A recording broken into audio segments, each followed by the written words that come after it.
ਮੇਲਾ ਦੂਜਾ ਗੂਜਰੀ ਜਾਤ ਗਵਾਰ ਜਾਂ ਸ਼ਹੁ ਪਾਏ ਆਪਣਾ ਗੁਰ ਕੈ ਸ਼ਬਦ ਵਿਚਾਰ ਅਨਦਿਨ ਹਰ ਜਪ ਜਾਪਣਾ। ਇਹਨੂੰ ਸਭ ਤੋਂ ਪਹਿਲੇ ਲਫ਼ਜ਼ ਨੂੰ ਗੁਜਰੀ ਨਹੀਂ ਪੜਨਾ, ਗੂਜਰੀ ਪੜਨਾ ਹੈ, ਕਿਉਂਕਿ ਗੱਗੇ ਦੇ ਥੱਲੇ ਦੁਲਾਂਕੜ ਹੈ। ਗੂਜਰੀ, ਗੂਜਰੀ ਜਾਤ ਗਵਾਰ। ਇਸ ਗੂਜਰੀ ਜਾਤ ਗਵਾਰ ਸਾਰੇ ਸ਼ਬਦ ਦਾ ਭਾਵ ਹੈ ਨੀਵੀਂ ਬਿਰਤੀ ਵਾਲਾ ਮਨੁੱਖ ਜਿਹੜਾ ਹੈ। ਇੱਥੇ ਕਿਸੇ ਨੀਵੀਂ ਜਾਤ ਦੀ ਗੱਲ ਨਹੀਂ ਹੈ। ਗੂਜਰੀ ਜਾਤ ਗਵਾਰ, ਗਵਾਰ ਦਾ ਮਤਲਬ ਜੋ ਕਮਲਾ ਬੇਸਮਝ ਹੈ, ਗੂਜਰੀ ਜਾਤ ਦਾ ਮਤਲਬ ਨੀਵੀਂ ਬਿਰਤੀ ਵਾਲਾ ਜਿਹੜਾ ਇਨਸਾਨ ਹੈ। ਨੀਵੀਂ ਬਿਰਤੀ ਵਾਲਾ ਇਨਸਾਨ ਵੀ ਮਹਾਨ ਹੋ ਸਕਦਾ ਹੈ ਜਾਂ ਸ਼ਹੁ ਪਾਏ ਆਪਣਾ, ਜੇ ਉਹ ਆਪਣੇ ਪਿਆਰੇ ਪ੍ਰਭੂ ਨੂੰ ਪਾ ਲਵੇ। ਯਾਨੀ ਨੀਵੀਂ ਬਿਰਤੀ ਵਾਲਾ ਮਨੁੱਖ ਰੱਬੀ ਗੁਣਾਂ ਤੋਂ ਦੂਰ ਹੋਣ ਕਰਕੇ ਨੀਵੀਂ ਬਿਰਤੀ ਵਾਲਾ ਹੈ। ਇਸ ਲਈ ਜੇ ਕੋਈ ਨੀਵੀਂ ਬਿਰਤੀ ਵਾਲਾ ਇਨਸਾਨ ਵੀ ਹੈ, ਜੇ ਉਹ ਆਪਣੇ ਪਿਆਰੇ ਪ੍ਰਭੂ ਨੂੰ ਪਾ ਲਵੇ ਤਾਂ ਉਹ ਵੀ ਮਹਾਨ ਹੋ ਸਕਦਾ ਹੈ। ਇਹ ਪੋਸੀਬਿਲਿਟੀ ਹਰ ਇਨਸਾਨ ਦੇ ਅੰਦਰ ਹੈ। ਇੱਥੇ ਜਾਤਵਾਦ ਦੀ ਗੱਲ ਨਹੀਂ ਹੈ, ਕਿਉਂਕਿ ਕੋਈ ਜਾਤ ਨੀਵੀਂ ਨਹੀਂ, ਕੋਈ ਜਾਤ ਉੱਚੀ ਨਹੀਂ। ਹਰ ਇਨਸਾਨ ਇੱਕ ਤਰ੍ਹਾਂ ਦਾ ਹੈ, ਇੱਕੋ ਨੂਰ ਤੋਂ ਪੈਦਾ ਹੋਇਆ ਹੈ। ਇਹ ਜਾਤੀਆਂ ਆਦਿਕ ਬੰਦਿਆਂ ਦੀਆਂ ਆਪਣੀਆਂ ਪੈਦਾ ਕੀਤੀਆਂ ਹੋਈਆਂ ਨੇ। ਗੁਰਦੇਵ ਪਾਤਸ਼ਾਹ ਜੀ ਨੇ ਜਾਤੀਵਾਦ ਨੂੰ ਥਾਂ ਥਾਂ ਤੇ ਰੱਦਿਆ ਹੈ ਔਰ ਖੰਡਨ ਕੀਤਾ ਹੈ। ਫੱਕੜ ਜਾਤੀ ਫੱਕੜ ਨਾਉ। ਤਾਂ ਜੇ ਕੋਈ ਨੀਵੀਂ ਬਿਰਤੀ ਵਾਲਾ ਇਨਸਾਨ ਵੀ ਆਪਣੇ ਪਿਆਰੇ ਪ੍ਰਭੂ ਨੂੰ ਪਾ ਲਵੇ ਤਾਂ ਉਹ ਮਹਾਨ ਹੋ ਸਕਦਾ ਹੈ। ਗੁਰ ਕੈ ਸ਼ਬਦ ਵਿਚਾਰ ਅਨਦਿਨ ਹਰ ਜਪ ਜਾਪਣਾ। ਹੁਣ ਸਵਾਲ ਪੈਦਾ ਹੁੰਦਾ ਹੈ ਕਿ ਉਸ ਪ੍ਰਭੂ ਨੂੰ ਪਾਏ ਕਿਵੇਂ, ਰੱਬੀ ਗੁਣਾਂ ਨੂੰ ਗਾਏ ਕਿਵੇਂ, ਰੱਬੀ ਗੁਣਾਂ ਦਾ ਧਾਰਨੀ ਕਿਵੇਂ ਹੋਵੇ। ਜਪ ਦਾ ਮਤਲਬ ਹੁੰਦਾ ਹੈ ਜਾਣਨਾ, ਜਪ ਜਾਪਣਾ ਦਾ ਮਤਲਬ ਹਰ ਵੇਲੇ ਉਹਨੂੰ ਜਾਣੇ, ਉਸ ਦੇ ਨਾਲ ਸਾਂਝ ਪਾਏ, ਰੱਬੀ ਗੁਣਾਂ ਨੂੰ ਗਾਏ, ਰੱਬੀ ਗੁਣਾਂ ਨੂੰ ਆਪਣੀ ਜ਼ਿੰਦਗੀ ਵਿੱਚ ਇੰਪਲੀਮੈਂਟ ਕਰੇ।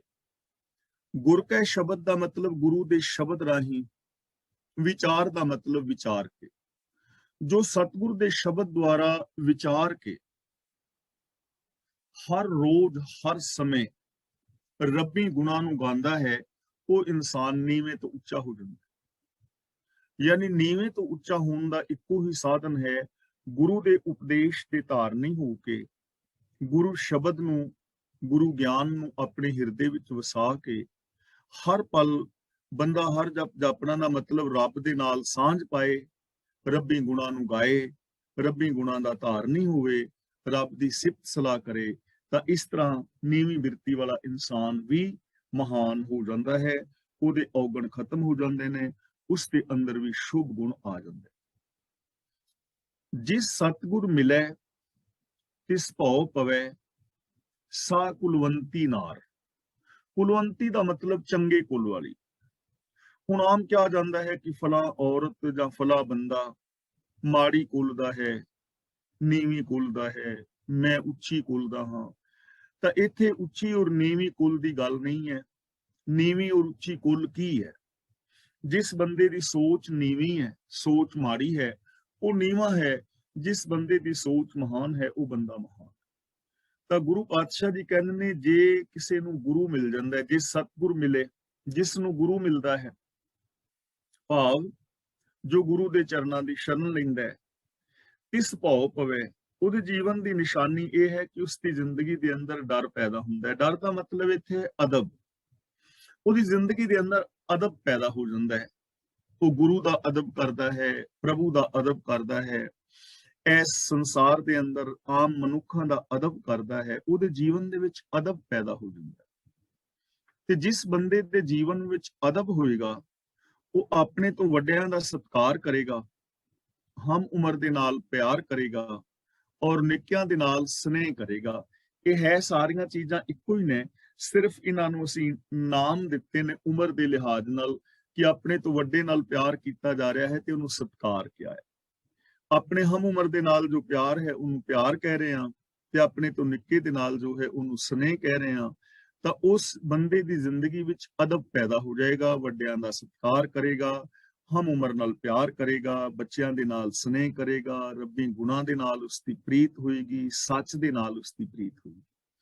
सा कुलवंती नार, ओ जीव स्त्री, ओ जिंद उच्चे कुल वाली है, ओ इंसान महान है, ओ इंसान वड्डा है।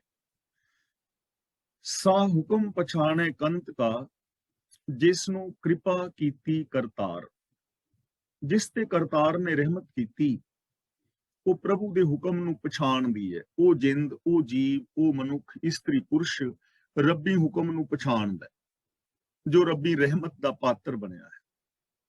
ਉਹ ਰੱਬ ਦੀ ਰਹਿਮਤ ਦਾ ਪਾਤਰ ਹੈ ਜਿਨੇ ਰੱਬੀ ਹੁਕਮ ਨੂੰ ਪਛਾਣਿਆ ਹੈ।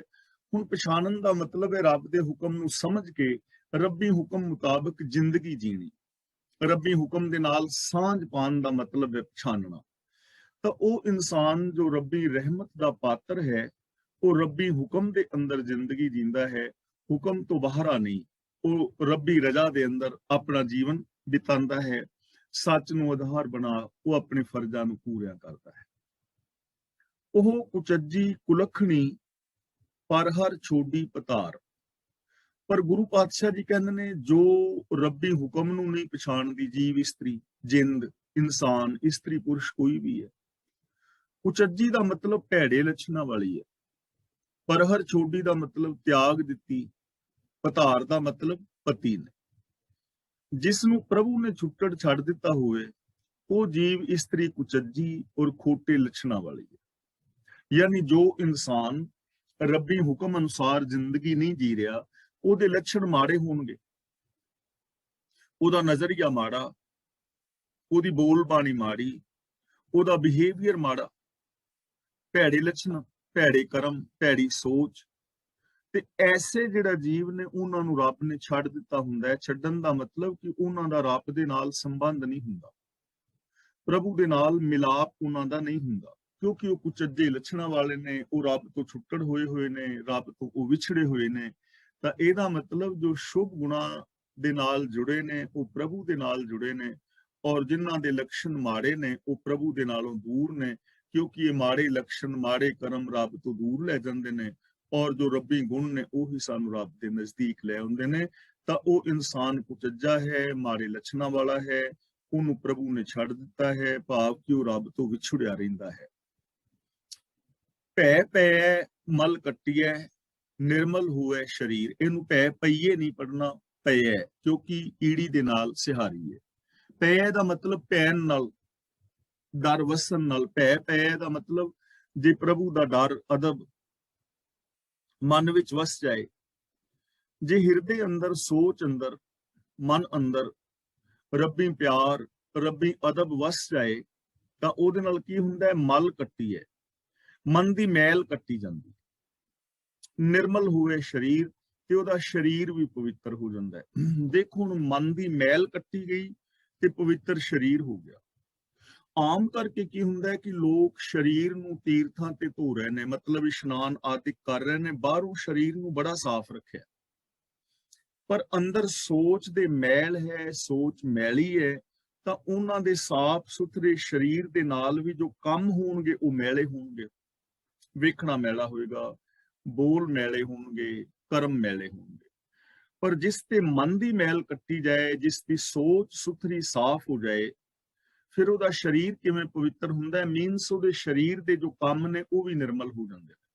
ਉਹਦਾ ਤੱਕਣਾ, ਉਹਦਾ ਬੋਲਣਾ, ਉਹਦਾ ਵਿਹਾਰ, ਸਾਰੇ ਕਰਮ ਉਹਦੇ ਪਵਿੱਤਰ ਹੋ ਜਾਂਦੇ ਨੇ, ਜਿਸ ਤੇ ਹਿਰਦੇ ਦੇ ਅੰਦਰ ਪ੍ਰਭੂ ਦਾ ਅਦਬ ਵਸ ਜਾਂਦਾ ਹੈ, ਭੈ ਵਸ ਜਾਂਦਾ ਹੈ, ਪਿਆਰ ਵਸ ਜਾਂਦਾ ਹੈ। ਅੰਤਰ ਪ੍ਰਗਾਸ ਮਤ ਊਤਮ ਹੋਵੇ, ਹਰ ਜਪ ਗੁਣੀ ਗਹੀਰ। ਗੁਣੀ ਗਹੀਰ ਦਾ ਮਤਲਬ ਗੁਣਾਂ ਦਾ ਗਹਿਰਾ ਖਜ਼ਾਨਾ, ਜਿਸ ਦਾ ਕੋਈ ਅੰਤ ਨਹੀਂ। ਗੁਣੀ ਗਹੀਰ, ਗੁਣਾਂ ਦਾ ਗਹਿਰਾ ਖਜ਼ਾਨਾ। ਹਰ ਜਪ ਦਾ ਮਤਲਬ ਜਾਣਨ ਕਰਕੇ, ਸਾਂਝ ਪਾਣ ਕਰਕੇ। ਰੱਬ ਜੋ ਗੁਣਾਂ ਦਾ ਗਹਿਰਾ ਸਾਗਰ ਹੈ, ਉਹਦੇ ਨਾਲ ਸਾਂਝ ਬਣਾਇਆ।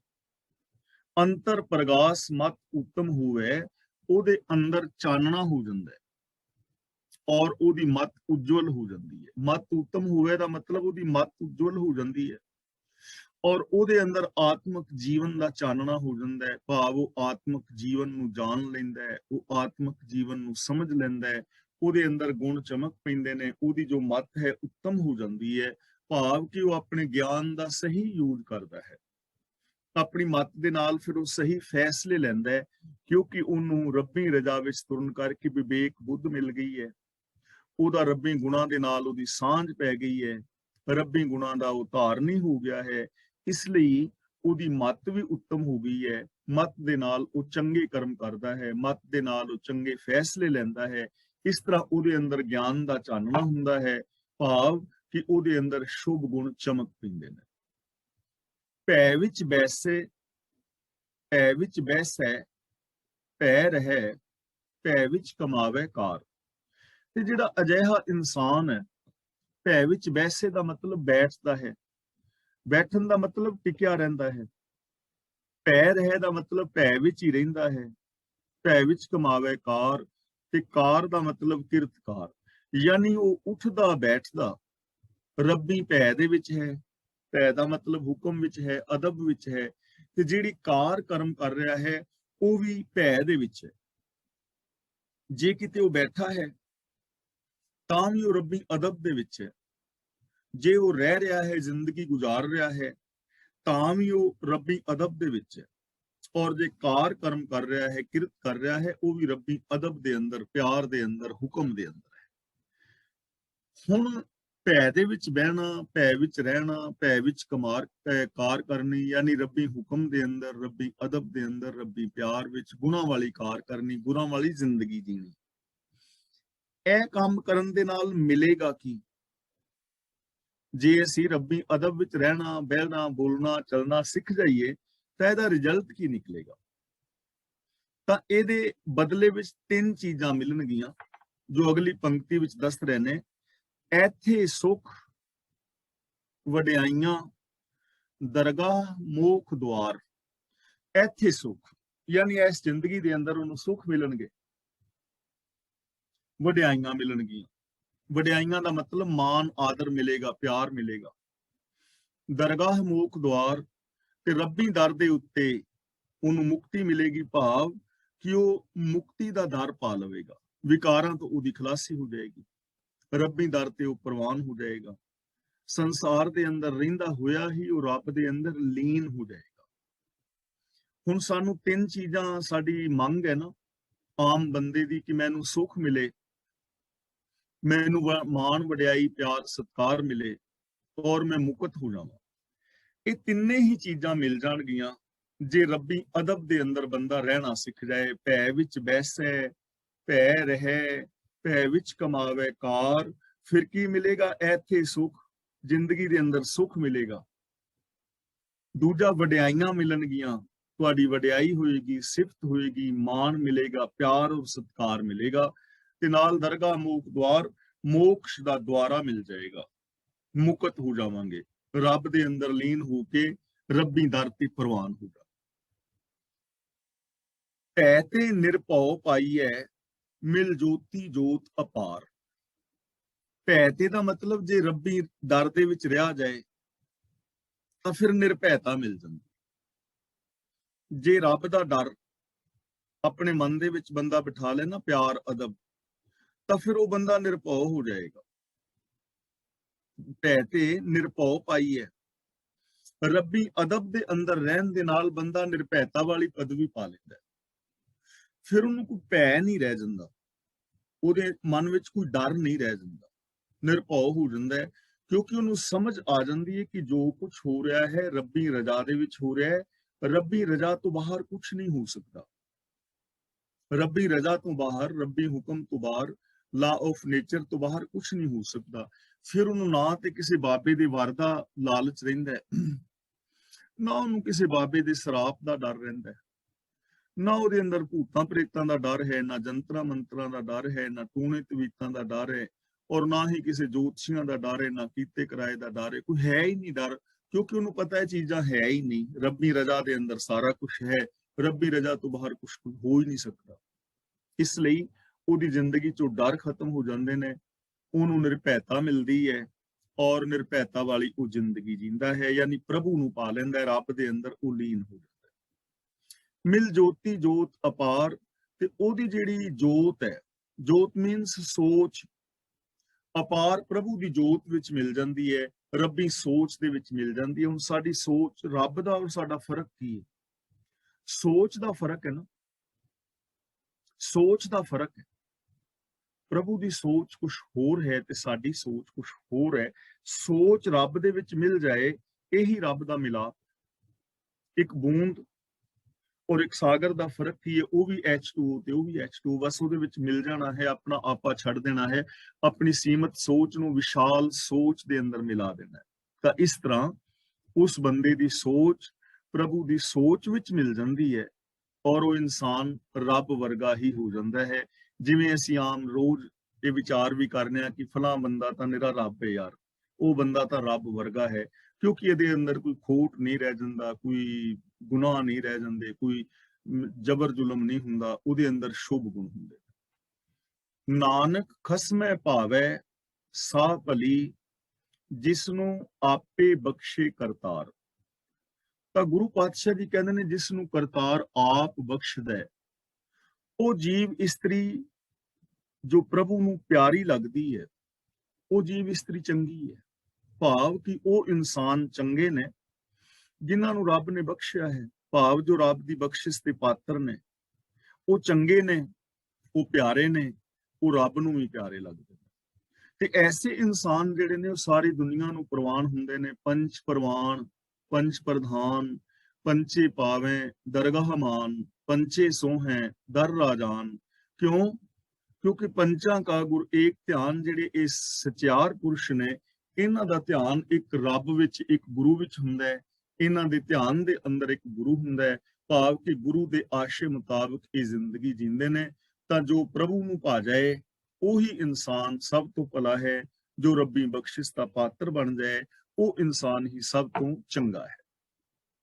ਮਹਿਲਾ ਤੀਜਾ, ਸਦਾ ਸਦਾ ਸਾਲਾਹੀ ਹੈ, ਸੱਚੇ ਕੋ ਬਲ ਜਾਉ।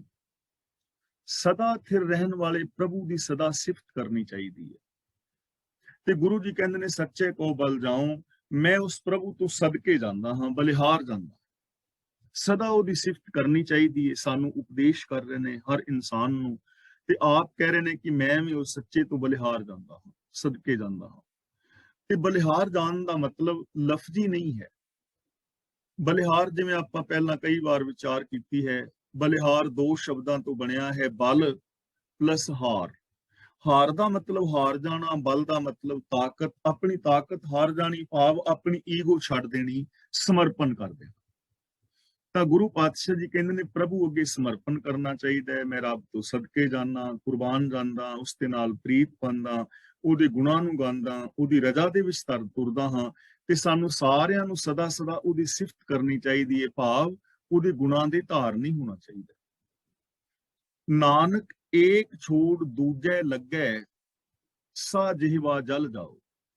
ਪਰ ਗੁਰੂ ਪਾਤਸ਼ਾਹ ਜੀ ਕਹਿੰਦੇ ਨੇ, ਜਿਹੜੀ ਇੱਕ ਨੂੰ ਛੱਡ ਕੇ ਕਿਸੇ ਦੂਜੇ ਦੇ ਨਾਲ ਲੱਗਦੀ ਹੈ ਨਾ, ਸੱਚ ਨੂੰ ਛੱਡ ਕੇ ਜੋ ਜ਼ਬਾਨ ਹੋਰ ਬੋਲਦੀ ਹੈ, ਗੁਰੂ ਜੀ ਕਹਿੰਦੇ ਨੇ ਉਹ ਜੀਭ ਵੀ ਸੜ ਜਾਏ।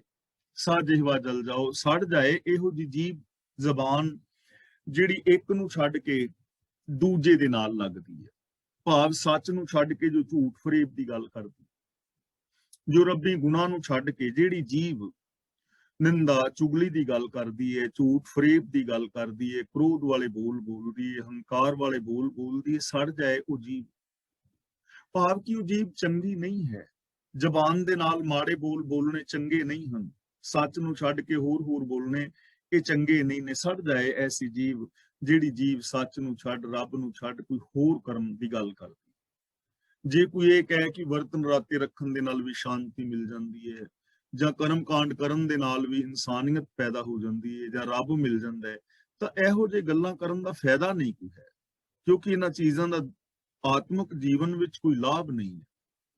ਆਤਮਿਕ ਜੀਵਨ ਦੇ ਅੰਦਰ ਲਾਭ ਹੈ ਤਾਂ ਸੱਚ ਬੋਲਣ ਦਾ, ਸੱਚ ਸੁਣਨ ਦਾ, ਸੱਚ ਵੇਖਣ ਦਾ, ਸੱਚ ਕਮਾਉਣ ਦਾ, ਸ਼ੁਭ ਗੁਣਾਂ ਦੇ ਧਾਰਨੀ ਹੋਣ ਦਾ, ਮਨ ਬਚਨ ਕਰਮ ਕਰਕੇ। ਇਸ ਲਈ ਗੱਲ ਹੀ ਉਹ ਕਰਨੀ ਚਾਹੀਦੀ।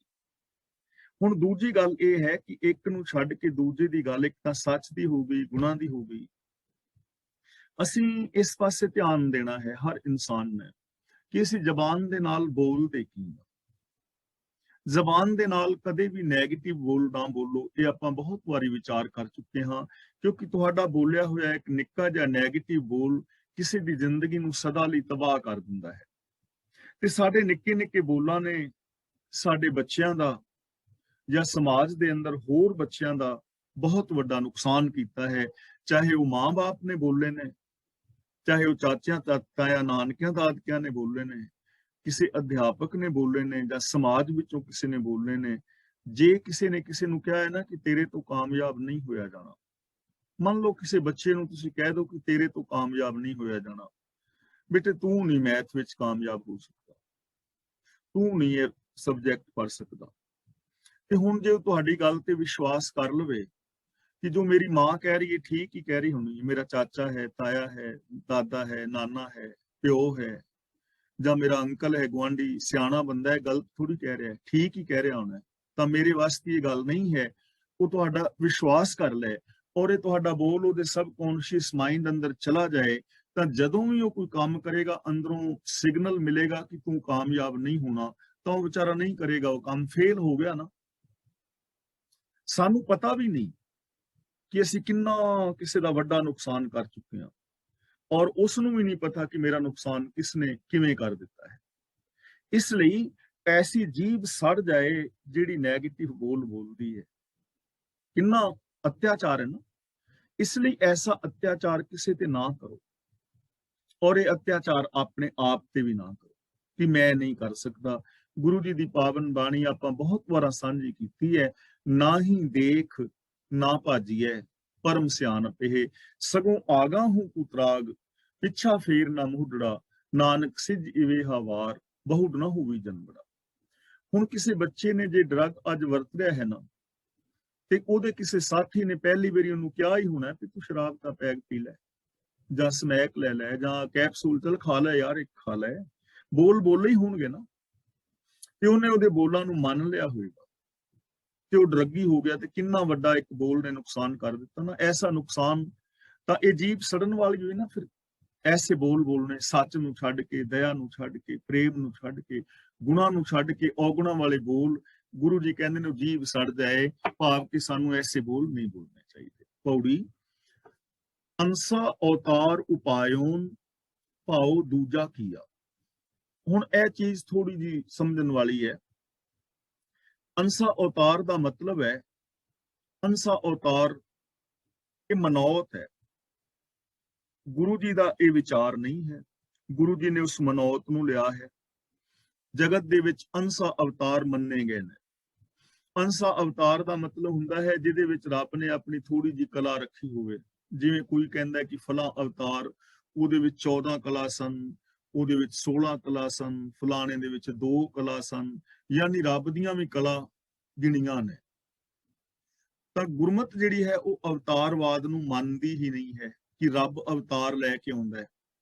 ਗੁਰੂ ਜੀ ਨੇ ਤੇ ਪਾਵਨ ਬਾਣੀ ਵਿੱਚ ਬਚਨ ਕੀਤਾ ਹੈ, ਸੋ ਮੁਖ ਜਲੋ ਜਿਤ ਕਹੇ ਠਾਕੁਰ ਜੋਨੀ। ਜਿਹੜੇ ਮੂੰਹ ਦੇ ਨਾਲ ਤੂੰ ਇਹ ਕਹਿਣਾ ਕਿ ਰੱਬ ਜੂਨ ਵਿੱਚ ਆਇਆ ਹੈ, ਤੇਰਾ ਉਹ ਮੂੰਹ ਹੀ ਸੜਦਾ ਹੈ, ਯਾਨੀ ਰੱਬ ਜੂਨ ਵਿੱਚ ਨਹੀਂ ਆਉਂਦਾ। ਅਸੀਂ ਮੂਲ ਮੰਤਰ ਦੇ ਵਿੱਚ ਹੀ ਪੜ ਚੁੱਕੇ ਹਾਂ ਅਜੂਨੀ। ਇਸ ਲਈ ਸਾਡੇ ਜੋ ਅਰਥ ਕਰਨੇ ਨੇ, ਜੋ ਅਸਾਂ ਗੁਰਬਾਣੀ ਦੇ, ਉਹ ਮੂਲ ਮੰਤਰ ਦੇ ਉੱਤੇ ਪੂਰੇ ਜ਼ਰੂਰ ਉਤਰਨੇ ਚਾਹੀਦੇ ਨੇ। ਅੰਸਾ ਅਵਤਾਰ ਉਪਾਇਓਨ ਭਾਉ ਦੂਜਾ ਕੀਆ।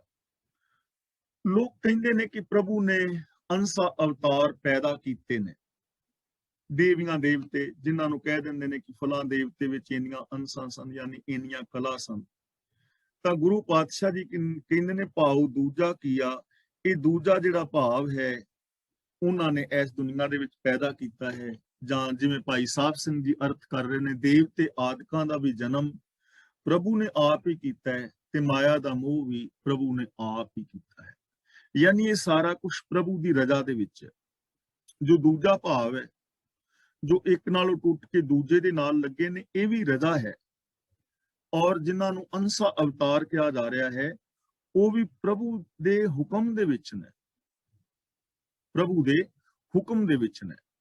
ਦੁਐਤ ਭਾਵ ਜਿਹੜਾ ਹੈ, ਹੁਣ ਦੇਖੋ ਇਹ ਚੀਜ਼ ਸਮਝਣ ਵਾਲੀ ਹੈ, ਇੱਕ ਨੂੰ ਛੱਡ ਕੇ ਦੂਜੇ ਨਾਲ ਲੱਗ ਜਾਣਾ ਇਹ ਸਿਸਟਮ ਹੀ ਹੈ ਨਾ, ਇਹ ਪ੍ਰਬੰਧ ਹੀ ਹੈ ਨਾ, ਸਿਸਟਮ ਹੀ ਹੈ ਕਿ ਜੇ ਤੁਸੀਂ ਦੂਜੇ ਨਾਲ ਲੱਗੋਗੇ ਤੇ ਉਸੇ ਭਾਵ ਦੇ ਵਿੱਚ ਚਲੇ ਜਾਓਗੇ।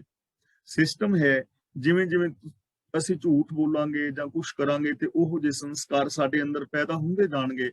ਉਹ ਸਿਸਟਮ ਜਿਹੜਾ ਹੈ ਸਾਨੂੰ ਉਸੇ ਤਰ੍ਹਾਂ ਬਣਾਉਂਦਾ ਜਾਏਗਾ। ਤੇ ਜੇ ਅਸੀਂ ਸੱਚ ਨਾਲ, ਦਇਆ ਨਾਲ, ਧਰਮ ਨਾਲ ਜੁੜਾਂਗੇ, ਬਾਰ-ਬਾਰ ਉਹਨਾਂ ਨੂੰ ਰਿਪੀਟ ਕਰਾਂਗੇ ਤੇ ਉਹ ਸਿਸਟਮ ਜਿਹੜਾ ਹੈ ਸਾਡੇ ਅੰਦਰ ਉਹਨਾਂ ਚੀਜ਼ਾਂ ਨੂੰ ਪੱਕੀਆਂ ਕਰਦਾ ਜਾਏਗਾ। ਤਾਂ ਸਿਸਟਮ ਹੀ ਹੈ ਨਾ, ਦੋਵੇਂ ਹੀ ਸਿਸਟਮ ਵਿੱਚ ਨੇ। ਹੁਣ ਇਹ ਸਿਸਟਮ ਨੂੰ ਫੋਲੋ ਕਿਵੇਂ ਕੋਈ ਕਰਦਾ ਹੈ, ਇਹ ਡਿਪੈਂਡ ਕਰੇਗਾ ਉਸ ਬੰਦੇ ਤੇ। ਜਿਉਂ ਰਾਜੇ ਰਾਜ ਕਮਾਉਂਦੇ, ਦੁੱਖ ਸੁੱਖ ਪੀੜੀਆ। ਜਿਉਂ ਰਾਜੇ ਦਾ ਮਤਲਬ ਰਾਜਿਆਂ ਵਾਂਗ, ਜਿਨ੍ਹਾਂ ਨੂੰ ਕਿਹਾ ਜਾਂਦਾ ਹੈ ਕਿ ਉਹ ਰੱਬ ਦੇ ਅਵਤਾਰ ਸਨ। ਤਾਂ ਗੁਰੂ ਜੀ ਕਹਿੰਦੇ ਨੇ ਜਿਉਂ ਰਾਜੇ ਰਾਜ ਕਮਾਉਂਦੇ, ਦੁੱਖ ਸੁੱਖ ਪੀੜੀਆ। ਰਾਜਿਆਂ ਵਾਂਗ ਰਾਜ ਕਰਦੇ ਰਹੇ ਤੇ ਦੁੱਖਾਂ ਸੁੱਖਾਂ ਦੀ ਖਾਤਰ ਲੜਦੇ ਰਹੇ। ਜਿਨ੍ਹਾਂ ਨੂੰ ਅਵਤਾਰ ਕਿਹਾ ਜਾਂਦਾ ਹੈ ਉਹ ਵੀ ਰਾਜਿਆਂ ਦੀ ਤਰ੍ਹਾਂ ਰਾਜ ਕਰਦੇ ਰਹੇ। ਔਰ ਜਿਵੇਂ ਆਮ ਰਾਜੇ ਲੜਦੇ ਨੇ, ਉਹ ਦੁੱਖਾਂ ਔਰ ਸੁੱਖਾਂ ਦੀ ਖਾਤਰ ਉਹ ਵੀ ਲੜਦੇ ਰਹੇ। ਤੇ ਫਰਕ ਕੀ ਹੋਇਆ? ਫਰਕ ਕੀ ਹੋਇਆ? ਗੁਰੂ ਜੀ ਇਹ ਵਿਚਾਰ ਦੇ ਰਹੇ ਨੇ ਕਿ ਜਿਵੇਂ ਰਾਜੇ ਰਾਜ ਕਮਾਉਂਦੇ ਨੇ, ਐਵੇਂ ਹੀ ਉਹ ਲੋਕ ਜਿਨ੍ਹਾਂ ਨੂੰ ਅੰਸਾ ਅਵਤਾਰ ਆਦਿ ਕਿਹਾ ਜਾਂਦਾ ਹੈ, ਉਹ ਵੀ ਰਾਜਿਆਂ ਦੀ ਤਰ੍ਹਾਂ ਰਾਜ ਕਰਦੇ ਰਹੇ ਔਰ ਦੁੱਖ ਸੁੱਖ ਕਰਕੇ ਲੜਦੇ ਭਿੜਦੇ ਰਹੇ। ਈਸਰ ਬ੍ਰਹਮਾ ਸੇਮ ਦੇ, ਅੰਤ ਤਿਨੀ ਨਾ ਲਹੀਆ। ਬ੍ਰਹਮਾ ਤੇ ਸ਼ਿਵ ਵਰਗੇ ਵੱਡੇ ਦੇਵਤੇ ਵੀ ਸਿਮਰਦੇ ਰਹੇ, ਪਰ ਉਹਨਾਂ ਨੇ ਵੀ ਪ੍ਰਭੂ ਦੀ ਅਜਬ ਖੇਡ ਦਾ ਭੇਦ ਨਾ ਲੱਭਾ। ਯਾਨੀ ਬ੍ਰਹਮਾ, ਵਿਸ਼ਨੂੰ ਆਦਿਕ, ਸ਼ਿਵ ਆਦਿਕ, ਜਿਨ੍ਹਾਂ ਨੂੰ ਪ੍ਰਭੂ ਦੇ ਅਵਤਾਰ ਕਰਕੇ ਪੂਜਿਆ ਜਾਂਦਾ ਹੈ, ਗੁਰੂ ਜੀ ਕਹਿੰਦੇ ਨੇ ਉਹਨਾਂ ਨੇ ਵੀ ਪ੍ਰਭੂ ਦਾ ਅੰਤ ਨਹੀਂ ਲੱਭਿਆ। ਉਹ ਵੀ ਸੰਸਾਰ ਦੇ ਅੰਤ ਨੂੰ ਨਹੀਂ ਜਾਣ ਸਕਦੇ, ਕਿਉਂਕਿ ਸੰਸਾਰ ਦੇ ਅੰਤ ਨੂੰ ਪਾਇਆ ਹੀ ਨਹੀਂ ਜਾ ਸਕਦਾ, ਨਿਰੰਕਾਰ ਦੇ ਅੰਤ ਨੂੰ ਪਾਇਆ ਹੀ ਨਹੀਂ ਜਾ ਸਕਦਾ। ਸਾਰਾ ਕੁਝ ਅਸੀਮ ਹੈ ਔਰ ਸਾਰਾ ਕੁਝ ਰੱਬੀ ਰਜ਼ਾ ਦੇ ਵਿੱਚ ਹੈ। ਨਿਰਭਉ ਨਿਰੰਕਾਰ ਅਲਖ ਹੈ, ਗੁਰਮੁਖ ਪ੍ਰਗਟਿਆ। ਪ੍ਰਗਟਿਆ ਦਾ ਮਤਲਬ ਪ੍ਰਗਟ ਹੁੰਦਾ ਹੈ। ਨਿਰਭਉ ਦਾ ਮਤਲਬ ਨਿਡਰ ਹੈ, ਨਿਰੰਕਾਰ ਦਾ ਮਤਲਬ ਆਕਾਰ ਰਹਿਤ ਹੈ, ਅਲਖ ਦਾ ਮਤਲਬ ਲਖਨ ਤੋਂ ਪਰੇ ਹੈ। ਇਹਨਾਂ ਅੱਖਾਂ ਨਾਲ ਵੇਖਿਆ ਨਹੀਂ ਜਾ ਸਕਦਾ, ਕਿਉਂਕਿ ਜਿਹਦਾ ਰੂਪ ਰੰਗ ਹੈ ਹੀ ਨਹੀਂ, ਉਹਨੂੰ ਇਹਨਾਂ ਅੱਖਾਂ ਦੇ ਨਾਲ ਵੇਖਾਂਗੇ ਕਿਵੇਂ? ਜਿਹਦਾ ਕੋਈ ਆਕਾਰ ਹੀ ਨਹੀਂ, ਉਹਨੂੰ ਵੇਖੋਗੇ ਕਿਵੇਂ?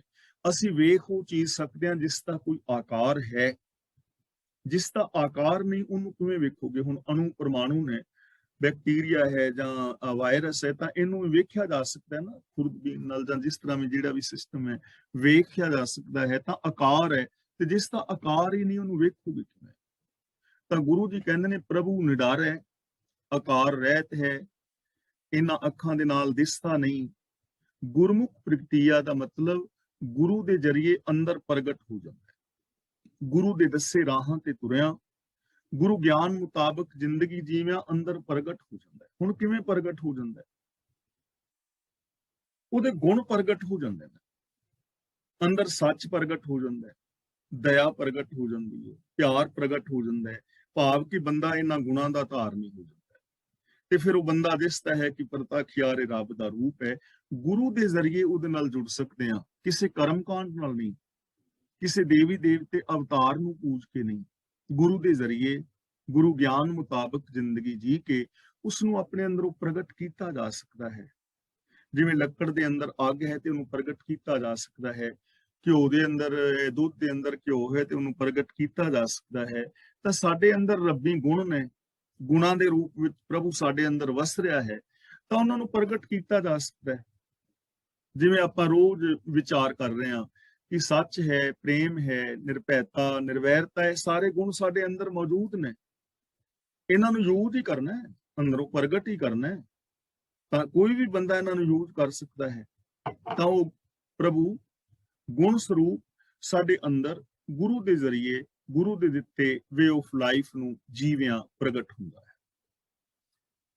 ਤੇ ਜਿੱਥੇ ਰੱਬ ਪ੍ਰਗਟ ਹੋ ਜਾਏ, ਜਿਸ ਸੋਚ ਦੇ ਅੰਦਰ ਰੱਬੀ ਗੁਣ ਆ ਜਾਣ, ਜਿੱਥੇ ਐਸੀ ਸੋਚ ਬਣ ਜਾਏ ਜਿਸ ਸੋਚ ਦੀ ਆਪਾਂ ਗੱਲ ਕਰ ਰਹੇ ਹਾਂ, ਜੋ ਗੁਰੂ ਜੀ ਸਾਨੂੰ ਸਮਝਾ ਰਹੇ ਨੇ, ਐਸੀ ਸੋਚ ਤਿੱਥੇ ਸੋਗ ਵਿਜੋਗ ਨਾ ਵਿਆਪਈ।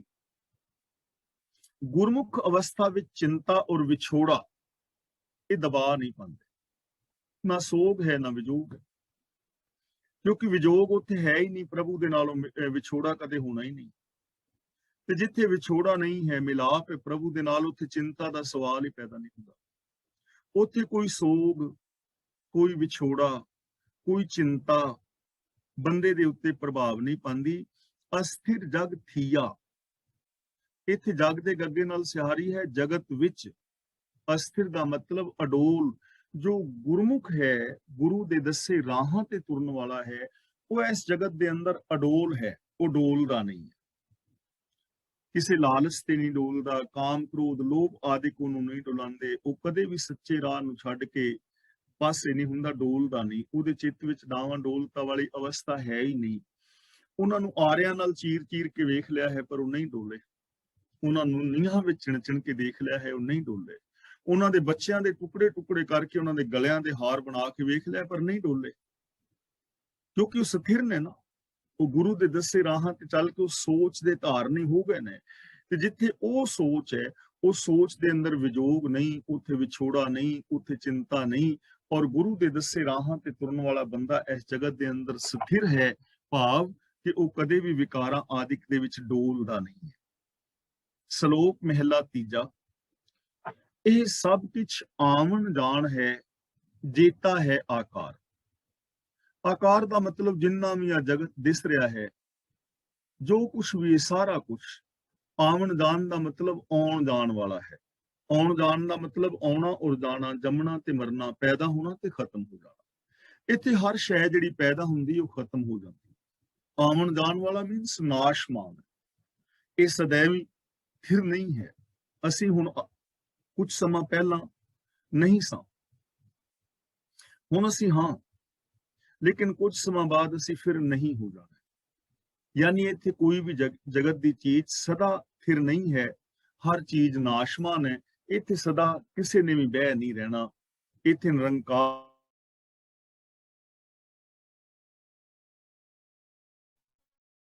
ਸੋਹਾਨ। ਇਹ ਲੇਖਾ ਲਿਖਿਆ, ਯਾਨੀ ਜਿਨਨੇ ਇਹ ਲੇਖਾ ਲਿਖ ਲਿਆ, ਜਿਨਨੇ ਇਹ ਲੇਖਾ ਸਮਝ ਲਿਆ। ਇੱਥੇ ਜਿਨੇ ਲੇਖਾ ਲਿਖਿਆ ਦਾ ਮਤਲਬ ਇਹ ਨਹੀਂ ਕਿ ਜਿਸ ਰੱਬ ਨੇ ਲੇਖਾ ਲਿਖਿਆ। ਇੱਥੇ ਬੰਦੇ ਦੀ ਗੱਲ ਹੋ ਰਹੀ ਹੈ। ਜਿਸ ਨੇ ਇਹ ਲੇਖਾ ਲਿਖਿਆ ਦਾ ਮਤਲਬ ਇਹ ਲੇਖਾ ਲਿਖ ਲਿਆ ਆਪਣੇ ਅੰਦਰ, ਸਮਝ ਲਿਆ ਜਿਸਨੇ, ਸੋ ਹੋਆ ਪ੍ਰਵਾਨ। ਉਹ ਰੱਬ ਦੇ ਦਰ ਤੇ ਪ੍ਰਵਾਨ ਹੋ। ਜਿਨੇ ਇਹ ਲੇਖੇ ਨੂੰ ਸਮਝ ਲਿਆ, ਜਿਨੇ ਗੁਰੂ ਦੀ ਪਾਵਨ ਬਾਣੀ ਨੂੰ ਸਮਝ ਲਿਆ, ਜਿਨੇ ਆਪਣੇ ਅੰਦਰ ਇਹ ਲੇਖਾ ਲਿਖ ਲਿਆ, ਜਿਨੇ ਗੱਲ ਦਿਮਾਗ ਵਿੱਚ ਪਾ ਲਈ, ਜਿਨੇ ਇਸ ਬਚਨਾਂ ਦੇ ਉੱਤੇ ਅਮਲ ਕਰ ਲਿਆ, ਸੋ ਹੋਆ ਪ੍ਰਵਾਨ। ਉਹ ਇਨਸਾਨ ਪ੍ਰਭੂ ਦੇ ਦਰ ਤੇ ਪ੍ਰਵਾਨ। ਹੁਣ ਦੇਖੋ, ਰੱਬੀ ਦਰ ਤੇ ਪ੍ਰਵਾਨ ਹੋਣ ਵਾਸਤੇ ਸਾਨੂੰ ਕਿੰਨਾ ਸੌਖਾ ਰਾਹ ਦੱਸਿਆ ਜਾ ਰਿਹਾ ਹੈ ਕਿ ਰੱਬੀ ਰਜ਼ਾ ਵਿੱਚ ਰਹਿਣਾ ਹੈ, ਗੁਨਾਹ ਦੇ ਧਾਰਨੀ ਹੋਣਾ ਹੈ, ਗੁਰੂ ਦੇ ਦਿੱਤੇ ਵੇ ਆਫ ਲਾਈਫ ਨੂੰ ਅਪਣਾਉਣਾ ਹੈ। ਤੇ ਜਿਹੜਾ ਬੰਦਾ ਇਸ ਚੀਜ਼ ਨੂੰ ਆਪਣਾ ਗੋਲ ਬਣਾ ਲੇਗਾ, ਉਹ ਬੰਦਾ ਸਥਿਰ ਹੋ ਜਾਏਗਾ। ਉਹ ਬੰਦਾ ਰੱਬ ਦੇ ਦਰ ਤੇ ਪ੍ਰਵਾਨ ਹੋ ਜਾਏਗਾ, ਜਿਹੜਾ ਇਹ ਲੇਖਾ ਲਿਖ ਲਵੇਗਾ, ਸਮਝ ਲੇਗਾ। ਇਸ ਲਈ ਅਸਾਂ ਇਹ ਲੇਖਾ ਲਿਖਣਾ ਹੈ, ਇਹ ਲੇਖ ਆਪਣੇ ਅੰਦਰ ਲਿਖਣੇ ਨੇ, ਇਹ ਗੁਣ ਆਪਣੇ ਅੰਦਰ ਧਾਰਨ ਕਰਨੇ ਨੇ। ਗੁਰੂ ਦੀ ਇਸ ਪਾਵਨ ਬਾਣੀ ਨੂੰ ਸਮਝਣਾ ਹੈ, ਇਹਨੂੰ ਇੰਪਲੀਮੈਂਟ ਕਰਨਾ ਹੈ। ਇੰਪਲੀਮੈਂਟ ਕਰਨ ਨੂੰ ਕਹਿੰਦੇ ਨੇ ਲੇਖਾ ਲਿਖਿਆ। ਉਹ ਬੰਦਾ ਪ੍ਰਵਾਨ ਹੋ ਜਾਏਗਾ। ਨਾਨਕ ਜੇ ਕੋ ਆਪ ਗਣਾਏਂਦਾ। ਗਣਾਏ ਦਾ ਮਤਲਬ ਆਪਣੇ ਆਪ ਨੂੰ ਵੱਡਾ ਅਖਵਾਏ। ਆਪ ਦਾ ਮਤਲਬ ਆਪਣੇ ਆਪ ਨੂੰ। ਸੋ ਮੂਰਖ ਗਾਵਾਰ। ਪਰ ਜੇ ਕੋਈ ਬੰਦਾ ਆਪਣੇ ਆਪ ਨੂੰ ਵੱਡਾ ਅਖਵਾਏ ਕਿ ਮੈਂ ਇਸ ਲੇਖੇ ਤੋਂ, ਜਿਹੜਾ ਗੁਰੂ ਜੀ ਦੱਸ ਰਹੇ ਨੇ ਕਿ ਇਹਦੇ ਤੋਂ ਇਲਾਵਾ ਰੱਬ ਦੇ ਦਰ ਤੇ ਪ੍ਰਵਾਨ ਹੋ ਸਕਦਾ, ਜਾਂ ਮੈਂ ਰੱਬੀ ਹੁਕਮ ਤੋਂ ਇਲਾਵਾ ਕੁਝ ਵੱਖਰਾ ਕਰ ਸਕਦਾ ਹਾਂ, ਹੁਕਮ ਤੋਂ ਬਾਹਰ, ਸਿਸਟਮ ਤੋਂ ਬਾਹਰ, ਤਾਂ ਗੁਰੂ ਜੀ ਕਹਿੰਦੇ ਨੇ ਉਹ ਮੂਰਖ ਹੈ, ਉਹ ਗੰਵਾਰ ਹੈ, ਉਹ ਕਮਲਾ ਹੈ, ਝੱਲਾ ਹੈ, ਬੇਸਮਝ। ਕਿਉਂਕਿ ਹੋ ਹੀ ਨਹੀਂ ਸਕਦਾ ਨਾ। ਜੇ ਕੋਈ ਝੂਠ ਫਰੇਬ ਬੋਲਦਾ ਜਾਏ, ਮਾੜੇ ਕਰਮ ਕਰੇ ਤੇ ਕਹੇ ਕਿ ਮੈਂ ਤੀਰਥਾਂ ਤੇ ਨਹਾ ਕੇ ਰੱਬ ਦੇ ਦਰ ਤੇ ਪ੍ਰਵਾਨ ਹੋ ਜਾਵਾਂ, ਤਾਂ ਐਵੇਂ ਕਦੇ ਹੋਣਾ ਹੀ ਨਹੀਂ। ਗੱਲ ਤਾਂ ਸੋਚ ਚੇਂਜ ਕਰਨ ਦੀ ਨਾ। ਇਸ ਲਈ ਰੱਬੀ ਹੁਕਮ ਤੋਂ ਬਾਹਰ, ਸਿਸਟਮ ਤੋਂ ਬਾਹਰ ਕੁਝ ਕਰ ਹੀ ਨਹੀਂ ਪਾਓਗੇ ਤੇ ਫਿਰ ਗੰਵਾਰ ਹੀ ਹੋਇਆ ਨਾ, ਕਮਲਾ ਹੀ ਹੋਇਆ ਨਾ ਜੋ ਬੰਦਾ ਇਹ ਗੱਲ ਕਹਿੰਦਾ। ਤਾਂ ਗੁਰੂ ਜੀ ਕਹਿੰਦੇ ਨੇ ਉਹ ਬੇਸਮਝ ਹੈ, ਉਹ ਗੰਵਾਰ ਹੈ। ਜੇ ਕੋਈ ਰੱਬੀ ਹੁਕਮ ਤੋਂ ਬਾਹਰ ਆਪਣੇ ਆਪ ਨੂੰ ਬਣਾਉਂਦਾ ਹੈ, ਆਪਣੇ ਆਪ ਨੂੰ ਵੱਡਾ ਅਖਵਾਉਂਦਾ ਹੈ, ਹਉਮੈ ਹੰਕਾਰ ਕਰਦਾ ਹੈ, ਉਹ ਗੰਵਾਰ ਹੈ, ਕਮਲਾ ਹੈ। ਮਹਿਲਾ ਤੀਜਾ। ਮਨ ਕੁੰਚਰ ਪੀਲਕ ਗੁਰੂ ਗਿਆਨ ਕੁੰਡਾ, ਜਹ ਖਿੰਚੇ ਤਹ ਜਾਏ। इस पावन पंक्ति ਦੇ ਵਿਸਰਾਮ ਐਵੇਂ ਲਗਾਣੇ ਨੇ, ਮਨ ਕੁੰਚਰ ਪੀਲਕ ਗੁਰੂ ਗਿਆਨ ਕੁੰਡਾ ਜਹ ਖਿੰਚੇ ਤਹ ਜਾਏ। ਕੁੰਚਰ ਦਾ ਮਤਲਬ ਹਾਥੀ ਤੇ ਪੀਲਕ ਦਾ ਮਤਲਬ ਹੁੰਦਾ ਹੈ ਹਾਥੀ ਨੂੰ ਚਲਾਉਣ ਵਾਲਾ, ਜਿਹਨੂੰ ਮਹਾਵਤ ਕਿਹਾ ਜਾਂਦਾ ਹੈ। ਗਿਆਨ ਗੁਰੂ ਦੀ ਦਿੱਤੀ ਮੱਤ, ਜਹ ਦਾ ਮਤਲਬ ਜਿੱਧਰ, ਤੇ ਕੁੰਡਾ ਦਾ ਮਤਲਬ ਹੈ ਹਾਥੀ ਨੂੰ ਜਿਹਦੇ ਨਾਲ ਤੋਰੀਦਾ ਹੈ, ਇੱਕ ਤਿੱਖਾ ਜਿਹਾ ਸਰੀਆ ਜੋ ਹਾਥੀ ਦੇ ਸਿਰ ਤੇ ਮਾਰ ਕੇ ਉਹਨੂੰ ਤੋੜਦਾ। ਹੁਣ ਗੁਰੂ ਜੀ ਕਹਿੰਦੇ ਨੇ ਮਨ ਕੁੰਚਰ, ਮਨ ਮਾਨੋ ਇੱਕ ਹਾਥੀ ਹੈ, ਮਨ ਇੱਕ ਹਾਥੀ ਹੈ। ਤੇ ਜੇ ਹਾਥੀ ਆਪ ਮੁਹਾਰਾ ਹੋਵੇ, ਹੁਣ ਹਾਥੀ ਦੇ ਵਿੱਚ ਤਾਕਤ ਹੈ ਬਹੁਤ ਜ਼ਿਆਦੀ, ਜੇ ਹਾਥੀ ਆਪ ਮੁਹਾਰਾ ਹੋਵੇ ਤਾਂ ਤੋੜ ਫੋੜ ਕਰੇਗਾ। ਦੇਖਿਆ ਹੈ ਇੱਕ ਦੋ ਵੀਡੀਓ ਤੁਸੀਂ ਦੇਖੀਆਂ ਹੋਣਗੀਆਂ, ਹਾਥੀ ਨੇ ਕਿਵੇਂ ਅਫਰਾ ਤਫਰੀ ਮਚਾਈ ਹੋਈ ਹੈ, ਸਕੂਟਰ ਇੱਧਰ ਸੁੱਟਤਾ, ਕਾਰ ਸੁੱਟਤੀ ਹੈ, ਕਈ ਕੁਛ ਵੇਖਿਆ ਹੋਣਾ ਤੁਸੀਂ, ਕਿਉਂਕਿ ਉਹਦੇ ਅੰਦਰ ਤਾਕਤ ਹੈ ਤੇ ਉਹ ਜਿਹਨੂੰ ਟੱਕਰ ਮਾਰੇਗਾ ਕਿਸੇ ਮਕਾਨ ਨੂੰ, ਉਹਨੂੰ ਡੇਗ ਦੇਗਾ, ਬੰਦੇ ਨੂੰ ਕੁਚਲ ਦੇਗਾ, ਨੁਕਸਾਨ ਕਰੇਗਾ ਨਾ। ਪਰ ਗੁਰੂ ਜੀ ਕਹਿੰਦੇ ਨੇ ਇਸੇ ਤਰ੍ਹਾਂ ਜਿਵੇਂ ਮਨ ਹਾਥੀ ਤਾਕਤਵਰ ਹੈ, ਤੇ ਜੇ ਹਾਥੀ ਕੁੰਡੇ ਤੋਂ ਬਾਹਰਾ ਹੋਵੇ, ਉਹਦੇ ਉੱਤੇ ਮਹਾਵਤ ਨਾ ਹੋਵੇ ਤਾਂ ਉਹ ਨੁਕਸਾਨ ਕਰਦਾ ਹੈ, ਐਵੇਂ ਇਹ ਮਨ ਮਾਨੋ ਇੱਕ ਹਾਥੀ ਹੈ, ਜੇ ਇਹਨੂੰ ਅਵਾਰਾ ਛੱਡ ਦਿਓਗੇ ਨੁਕਸਾਨ ਕਰੇਗਾ। ਪਰ ਜੇ ਇਸ ਹਾਥੀ ਦੇ ਉੱਤੇ ਪੀਲਕ ਗੁਰੂ, ਇਸ ਮਨ ਰੂਪ ਹਾਥੀ ਨੂੰ ਚਲਾਉਣ ਵਾਲਾ ਮਹਾਵਤ ਗੁਰੂ ਹੋਵੇ, ਗੁਰੂ ਇਹਨੂੰ ਚਲਾਏ, ਗਿਆਨ ਕੁੰਡਾ, ਤੇ ਗੁਰੂ ਦੇ ਗਿਆਨ ਦਾ ਕੁੰਡਾ ਹੋਵੇ, ਗੁਰੂ ਦੇ ਗਿਆਨ ਦੇ ਕੁੰਡੇ ਨਾਲ ਇਹਨੂੰ ਚਲਾਇਆ ਜਾਏ ਕਿ ਇੱਧਰ ਚੱਲ, ਇੱਧਰ ਚੱਲ, ਇੱਧਰ ਜਾ, ਇੱਧਰ ਜਾ, ਗੁਰੂ ਗਿਆਨ ਦੇ ਚਾਨਣੇ ਵਿੱਚ ਤੁਰੇ, ਜਹ ਖਿੰਚੇ ਤਹ ਜਾਏ, ਤਾਂ ਮਨ ਉਧਰ ਜਾਂਦਾ ਹੈ ਜਿੱਧਰ ਗੁਰੂ ਤੋਰਦਾ ਹੈ, ਜਹ ਖਿੰਚੇ, ਜਿੱਧਰ ਗੁਰੂ ਖਿੱਚਦਾ ਹੈ, ਜਿੱਧਰ ਗੁਰੂ ਤੋਰਦਾ ਹੈ, ਫਿਰ ਇਹ ਮਨ ਉਧਰ ਹੀ ਜਾਏਗਾ। ਤੇ ਜੇ ਗੁਰੂ ਦੇ ਦੱਸੇ ਰਾਹ ਤੇ ਮਨ ਤੁਰੇਗਾ ਤਾਂ ਫਿਰ ਇਹ ਮਨ ਸਾਨੂੰ ਸੁਖ ਸ਼ਾਂਤੀ, ਆਨੰਦ, ਖੇੜਾ ਔਰ ਪ੍ਰਸੰਨਤਾ ਦੇਵੇਗਾ। ਇੱਕ ਗੱਲ ਸਮਝ ਲੈਣਾ, ਮਨ ਦੀ ਆਪਣੀ ਤਾਕਤ ਹੈ, ਇਹ ਜਿੰਨੀ ਜਲਦੀ ਵਿਕਾਰਾਂ ਵਿੱਚ ਜੁੜਦਾ ਹੈ ਉਨੀ ਹੀ ਜਲਦੀ ਗੁਣਾਂ ਵਿੱਚ ਵੀ ਜੁੜਦਾ ਹੈ, ਜਿੰਨੀ ਜਲਦੀ ਇਹ ਸੰਸਾਰ ਵਿੱਚ ਜੋੜਦਾ ਹੈ ਉਨੀ ਜਲਦੀ ਇਹ ਨਿਰੰਕਾਰ ਵਿੱਚ ਵੀ ਜੋੜ ਦਿੰਦਾ ਹੈ, ਕਿਉਂਕਿ ਤਾਕਤ ਹੈ ਨਾ ਆਪਣੀ। ਜਿਵੇਂ ਹੁਣ ਮੰਨ ਲਓ ਮੈਂ ਇੱਥੇ ਹੰਸਲੋ ਬੈਠਾ ਤੇ ਕਾਰ ਦੇ ਵਿੱਚ ਮੈਂ ਕਿਸੇ ਦੇ ਨਾਲ ਬੈਠ ਜਾਵਾਂ, ਤੇ ਉਹ ਕਾਰ ਤੁਸੀਂ ਜੇ ਗ੍ਰੇਵਜੈਂਡ ਵੱਲ ਨੂੰ ਚਲਾਓਗੇ ਤੇ ਉਹ ਪੂਰੀ ਸਪੀਡ ਨਾਲ ਭੱਜੇਗੀ, ਤੇ ਜੇ ਬ੍ਰਿਮਿੰਗਮ ਵੱਲ ਚਲਾਓਗੇ ਤਾਂ ਫਿਰ ਵੀ ਉਸੇ ਸਪੀਡ ਨਾਲ ਭੱਜੇਗੀ। ਇਹ ਹੁਣ ਤੁਹਾਡੇ ਤੇ ਡਿਪੈਂਡ ਕਰਦਾ ਹੈ ਕਿ ਤੁਸੀਂ ਕਾਰ ਨੂੰ ਕਿਸ ਸੜਕ ਤੇ ਦੌੜਾਉਣਾ ਚਾਹੁੰਦੇ ਹੋ। ਕਾਰ ਦੀ ਆਪਣੀ ਸਪੀਡ ਹੈ, ਜਿੱਧਰ ਵੀ ਦੌੜਾਓਗੇ ਉਸੇ ਸਪੀਡ ਦੇ ਨਾਲ ਦੌੜੇਗੀ, ਚਾਹੇ ਪੂਰਬ ਵੱਲ ਦੌੜਾਓ ਜਾਂ ਪੱਛਮ ਵੱਲ ਦੌੜਾਓ, ਉੱਤਰ ਵੱਲ ਦੌੜਾਓ ਜਾਂ ਦੱਖਣ ਵੱਲ ਦੌੜਾਓ। ਇਹ ਹੁਣ ਡਿਪੈਂਡ ਕਰੇਗਾ ਦੌੜਾਉਣ ਵਾਲੇ ਤੇ ਕਿ ਉਹ ਕਿੱਧਰ ਨੂੰ ਜਾਣਾ ਚਾਹੁੰਦਾ ਹੈ। ਮਨ ਦੀ ਆਪਣੀ ਤਾਕਤ ਹੈ, ਜਿੰਨੀ ਸਪੀਡ ਨਾਲ ਇਹ ਸੰਸਾਰ ਵਿੱਚ ਖਚਤ ਹੁੰਦਾ ਹੈ ਨਾ, ਉਨੀ ਸਪੀਡ ਦੇ ਨਾਲ ਹੀ ਇਹ ਨਿਰੰਕਾਰ ਵਿੱਚ ਵੀ ਖਚਤ ਹੋ ਜਾਏਗਾ। ਗੱਲ ਡਾਇਰੈਕਸ਼ਨ ਦੀ ਹੈ ਵੀ ਡਾਇਰੈਕਸ਼ਨ ਕਿੱਧਰ ਹੈ ਤੁਹਾਡੀ। ਇਹ ਮਨ ਸ਼ਕਤੀ, ਇਹ ਮਨ ਸੀਓ, ਇਹ ਮਨ ਪੰਚ ਤਤ ਕੋ ਜੀਓ, ਇਹ ਮਨ ਲੈ ਜੋ ਉਨ ਮਨ ਰਹੇ ਤੋ तीन लोक की बातें कहे। ਜਿੰਨੀ ਛੇਤੀ ਇਹ ਨਫ਼ਰਤ ਪੈਦਾ ਕਰਦਾ ਹੈ ਨਾ, ਉਨੀ ਛੇਤੀ ਇਹ ਪਿਆਰ ਵੀ ਪੈਦਾ ਕਰ ਲਏਗਾ। ਪਰ ਗੱਲ ਤਾਂ ਡਾਇਰੈਕਸ਼ਨ ਦੀ ਹੈ। ਤਾਂ ਗੁਰੂ ਜੀ ਕਹਿੰਦੇ ਨੇ ਇਸ ਮਨ ਰੂਪ ਹਾਥੀ ਦੇ ਉੱਤੇ ਜੇ ਗੁਰੂ ਨੂੰ ਮਹਾਵਤ ਬਣਾਇਆ ਜਾਏ, ਗੁਰੂ ਦੇ ਗਿਆਨ ਦਾ ਇਹਦੇ ਉੱਤੇ ਕੁੰਡਾ ਹੋਵੇ, ਜਿੱਧਰ ਗੁਰੂ ਖਿੱਚੇ ਤੋਰੇ ਉਧਰ ਹੀ ਇਹ ਫਿਰ ਮਨ ਜਾਏਗਾ। ਪਰ ਨਾਨਕ ਹਸਤੀ ਕੁੰਡੇ ਬਾਹਰਾ ਫਿਰ ਉਜੜ ਪਾਏ। ਤੇ ਜੇ ਇਸ ਮਨ ਰੂਪੀ ਹਾਥੀ ਦੇ ਉੱਤੇ, ਹਸਤੀ ਦਾ ਮਤਲਬ ਹਾਥੀ, ਕੁੰਡੇ ਬਾਹਰਾ ਦਾ ਮਤਲਬ ਇਹਦੇ ਉੱਤੇ ਗਿਆਨ ਦਾ ਕੁੰਡਾ ਨਾ ਹੋਵੇ, ਫਿਰ ਦਾ ਮਤਲਬ ਮੁੜ ਕੇ, ਉਜੜ ਪਾਏ ਦਾ ਮਤਲਬ ਕੁਰਾਏ ਪਏਗਾ। ਜੇ ਇਹਦੇ ਉੱਤੇ ਗਿਆਨ ਦਾ ਕੁੰਡਾ ਨਹੀਂ, ਜੇ ਤੁਸੀਂ ਇਹਨੂੰ ਗਿਆਨ ਦੇ ਚਾਨਣੇ ਵਿੱਚ ਨਹੀਂ ਚਲਾ ਰਹੇ, ਤਾਂ ਇਹ ਮਨ ਜਿਹੜਾ ਹੈ ਮੁੜ ਕੇ ਉਜੜ ਮਾਰਗ ਦੇ ਉੱਤੇ ਪਾਏਗਾ, ਪੁੱਠੇ ਪਾਸੇ ਜਾਏਗਾ, ਨੈਗੇਟਿਵਿਟੀ ਇਹਦੇ ਅੰਦਰ ਆਏਗੀ, ਵਿਕਾਰ ਪੈਦਾ ਹੋਣਗੇ, ਮੁੜ ਕੇ ਵਿਕਾਰਾਂ ਦੇ ਖੱਡੇ ਵਿੱਚ ਗਿਰੇਗਾ, ਮੁੜ ਕੇ ਮਨਮਤਾਂ ਵਾਲੇ ਪਾਸੇ ਲੈ ਜਾਏਗਾ, ਮੁੜ ਕੇ ਗੈਰ ਇਨਸਾਨੀਅਤ ਵਾਲੇ ਪਾਸੇ ਲੈ ਜਾਏਗਾ। ਇਹ ਤੁਹਾਨੂੰ ਹੈਵਾਨੀਅਤ ਦੇ ਰਾਹਾਂ ਤੇ ਲੈ ਜਾਏਗਾ ਜੇ ਮਨ ਦੇ ਉੱਤੇ ਗਿਆਨ ਦਾ ਕੁੰਡਾ ਨਹੀਂ ਹੈ। ਭਾਵ ਜੇ ਗਿਆਨ ਦੇ ਚਾਨਣੇ ਵਿੱਚ ਨਹੀਂ ਚਲਾ ਰਹੇ, ਜੇ ਗਿਆਨ ਦਾ ਸਹੀ ਯੂਜ਼ ਨਹੀਂ ਕਰ ਰਹੇ, ਜੇ ਗੁਰਮਤਿ ਆਸ਼ੇ ਅਨੁਸਾਰ ਨਹੀਂ ਜੀ ਰਹੇ। ਪੌੜੀ ਤਿਸ ਆਗੇ ਅਰਦਾਸ ਜਿਨ ਉਪਾਇਆ, जिनका मतलब जिस प्रभु ने संसार पैदा किया है ਉਹਦੇ ਅੱਗੇ अरदास कर। यानी कोई देवी, कोई देवता, कोई अवतार तेनू सीधे मार्ग ते नहीं पा सकता, तेनू विकारां तो नहीं बचा सकता। जिन्हें जगत पैदा किया है वो तेरे दुखां सुखां तो तेनू बचा सकता है जे तू रब्बी रजा दे अंदर तुरे। इसलिए प्रभु अगे अरदास कर, रब अगे समर्पण कर, प्रभु दे अगे अरदास कर कि हे प्रभु मैं तेरे चरनां दी शरण विच हां, रब्बी रजा दे विच तुर, जिन्हें जगत पैदा किया है ਉਹਦੇ ਅੱਗੇ ਅਰਦਾਸ ਕਰ, ਉਹਦੇ ਅੱਗੇ ਬੇਨਤੀ ਕਰ, ਭਾਵ ਉਹਦੀ ਸ਼ਰਨ ਦੇ ਵਿੱਚ ਆ, ਉਹਦੀ ਰਜ਼ਾ ਦੇ ਵਿੱਚ ਤੁਰ। ਸਤਿਗੁਰ ਆਪਣਾ ਸੇਵ ਸਭ ਫਲ ਪਾਇਆ। ਸਤਿਗੁਰ ਆਪਣਾ ਸੇਵ ਦਾ ਮਤਲਬ ਸੇਵ ਕੇ, ਸੇਵਾ ਕਰਕੇ ਦਾ ਮਤਲਬ ਹੁਕਮ ਮੰਨ ਕੇ। ਜੇ ਸਤਿਗੁਰ ਦੇ ਹੁਕਮ ਵਿੱਚ ਤੁਰੀਏ, ਗੁਰੂ ਦੇ ਦੱਸੇ ਰਾਹ ਤੇ ਤੁਰੀਏ, ਗੁਰੂ ਦੇ ਹੁਕਮ ਨੂੰ ਮੰਨੀਏ ਤਾਂ ਸਭ ਫਲ ਪਾਇਆ ਦਾ ਮਤਲਬ ਬੰਦਾ ਸਾਰੇ ਫਲ ਪਾ ਲੈਂਦਾ ਹੈ, ਸਾਰੇ ਫਲ ਮਿਲ ਜਾਂਦੇ ਨੇ। ਕਿਹੜੇ ਫਲ?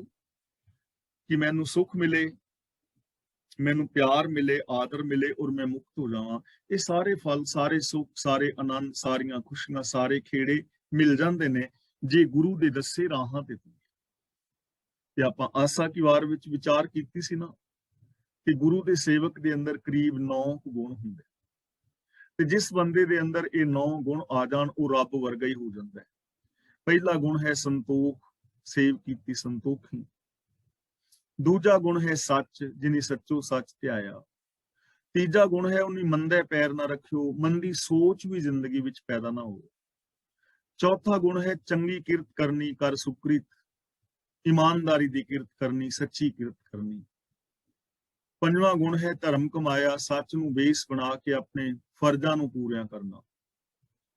ਛੇਵਾਂ ਗੁਣ ਹੈ ਦੁਨੀਆ ਦੇ ਬੰਧਨਾਂ ਨੂੰ ਤੋੜ ਦੇਣਾ, ਕਾਮ, ਕ੍ਰੋਧ ਆਦਿਕ, ਜਾਤੀਵਾਦ, ਕਰਮ ਕਾਂਡ। ਸੱਤਵਾਂ ਗੁਣ ਹੈ ਅੰਨ ਪਾਣੀ ਥੋੜਾ ਖਾਇਆ, ਮੀਨਸ ਆਪਣੀਆਂ ਲੋੜਾਂ ਪੂਰੀਆਂ ਕਰਨੀਆਂ, ਚਸਕੇ ਆਦਿਕ ਛੱਡਣੇ। ਉਹਨੇ ਦੁਨੀਆ ਤੋੜੇ ਬੰਧਨਾ, ਅੰਨ ਪਾਣੀ ਥੋੜਾ ਖਾਇਆ, ਤੂੰ ਬਖਸ਼ੀਸੀ ਅਗਲਾ ਨੇ ਦੇਵੇਂ ਚੜੇ ਸਵਾਇਆ, ਵੰਡ ਕੇ ਛਕਣਾ। ਅੱਠਵਾਂ ਗੁਣ। ਤੇ ਨੌਵਾਂ ਗੁਣ ਹੈ ਵਡਿਆਈ, ਸਿਫਤ ਸਲਾਹ, ਪੋਜ਼ਿਟਿਵ ਥਿੰਕਿੰਗ। ਤੇ ਜਿਹਦੇ ਅੰਦਰ ਇਹ ਗੁਣ ਆ ਗਏ, ਵੱਡਾ ਪਾਇਆ, ਉਹ ਵੱਡੇ ਪ੍ਰਭੂ ਨੂੰ ਪਾ ਲੈਂਦਾ। ਤਾਂ ਇਹ ਸਾਰੇ ਗੁਣ ਮਿਲ ਗਏ ਨਾ, ਜੇ ਗੁਰੂ ਦੇ ਦੱਸੇ ਰਾਹਾਂ ਤੇ ਤੁਰਾਂਗੇ ਸਾਡੀ ਜ਼ਿੰਦਗੀ ਅੰਦਰ ਇਹ ਸਾਰੇ ਗੁਣ ਆ ਜਾਣ ਔਰ ਇਹਨਾਂ ਗੁਣਾਂ ਤੋਂ ਜੋ ਪੈਦਾ ਹੋਏ ਸੁੱਖ ਨੇ ਉਹ ਸਾਨੂੰ ਮਿਲ ਜਾਣ। ਸਤਿਗੁਰ ਆਪਣਾ ਸੇਵ ਸਭ ਫਲ ਪਾਇਆ। ਜੇ ਸਤਿਗੁਰ ਦੇ ਹੁਕਮ ਵਿੱਚ ਤੁਰੀਏ ਤਾਂ ਸਾਰੇ ਫਲ ਮਿਲ ਜਾਂਦੇ ਨੇ, ਸਾਰੇ ਸੁੱਖ ਮਿਲ ਜਾਂਦੇ ਨੇ, ਆਨੰਦ ਖੇੜੇ ਪ੍ਰਸੰਨਤਾ ਮਿਲ ਜਾਂਦੀ। ਅੰਮ੍ਰਿਤ ਹਰ ਕਾ ਨਾਉ ਸਦਾ ਧਿਆਇਆ। ਨਾਉ ਦਾ ਮਤਲਬ ਨਾਮ, ਨਾਮ ਦਾ ਮਤਲਬ ਹੁਕਮ। ਅੰਮ੍ਰਿਤ ਦਾ ਮਤਲਬ ਆਤਮਿਕ ਜੀਵਨ ਦੇਣ ਵਾਲਾ। ਜੋ ਰੱਬੀ ਹੁਕਮ ਹੈ, ਰੱਬੀ ਗੁਣ ਨੇ, ਉਹ ਆਤਮਿਕ ਜੀਵਨ ਦੇਣ ਵਾਲਾ ਹੈ। ਲੋਭ, ਹੰਕਾਰ ਵਗੈਰਾ ਇਹ ਆਤਮਿਕ ਮੌਤ ਲਿਆਉਣ ਵਾਲੇ ਨੇ, ਇਹਨਾਂ ਕਰਕੇ ਇਨਸਾਨੀਅਤ ਮਰ ਜਾਂਦੀ ਹੈ। ਤੇ ਜੇ ਰੱਬੀ ਗੁਣਾਂ ਦੇ ਨਾਲ ਜੁੜੀਏ, ਰੱਬੀ ਹੁਕਮ ਦੇ ਅੰਦਰ ਤੁਰੀਏ, ਅੰਦਰ ਇਨਸਾਨੀਅਤ ਪੈਦਾ ਹੋ ਜਾਂਦੀ ਹੈ। ਇਸ ਲਈ ਹਰੀ ਦਾ ਜੋ ਹੁਕਮ ਹੈ ਉਹ ਆਤਮਿਕ ਜੀਵਨ ਦੇਣ ਵਾਲਾ ਹੈ। ਸਦਾ ਧਿਆਇਆ ਦਾ ਮਤਲਬ ਹਮੇਸ਼ਾ ਹੀ ਗੁਰਮਤ ਵਾਲਿਆਂ ਨੇ, ਗੁਰਮੁਖ ਪਿਆਰਿਆਂ ਨੇ ਆਪਣੇ ਧਿਆਨ ਦੇ ਅੰਦਰ ਰੱਖਿਆ ਹੈ। ਧਿਆਇਆ ਦਾ ਮਤਲਬ ਧਿਆਨ ਵਿੱਚ ਰੱਖਣਾ, ਰੱਬੀ ਰਜ਼ਾ ਦੇ ਅੰਦਰ ਆਪਣੇ ਧਿਆਨ ਨੂੰ ਜੋੜਨਾ, ਆਪਣੀ ਸੁਰਤ ਦੇ ਅੰਦਰ, ਸੂਝ ਦੇ ਅੰਦਰ, ਸਮਝ ਦੇ ਅੰਦਰ, ਸੋਚ ਦੇ ਅੰਦਰ ਇਹ ਚੀਜ਼ ਬਿਠਾ ਲੈਣੀ ਕਿ ਮੈਂ ਰੱਬੀ ਰਜ਼ਾ ਦੇ ਅੰਦਰ ਤੁਰਨਾ ਹੈ। ਉਹਨਾਂ ਨੇ ਹਮੇਸ਼ਾ ਹੀ ਰੱਬੀ ਹੁਕਮ ਨੂੰ ਆਪਣੇ ਧਿਆਨ ਵਿੱਚ ਰੱਖਿਆ ਹੈ ਤੇ ਰੱਬੀ ਹੁਕਮ ਹੀ ਸਾਨੂੰ ਆਤਮਿਕ ਜੀਵਨ ਦੇਣ ਵਾਲਾ ਹੈ। ਸੰਤ ਜਨਾਂ ਕੈ ਸੰਗ ਦੁੱਖ ਮਿਟਾਇਆ।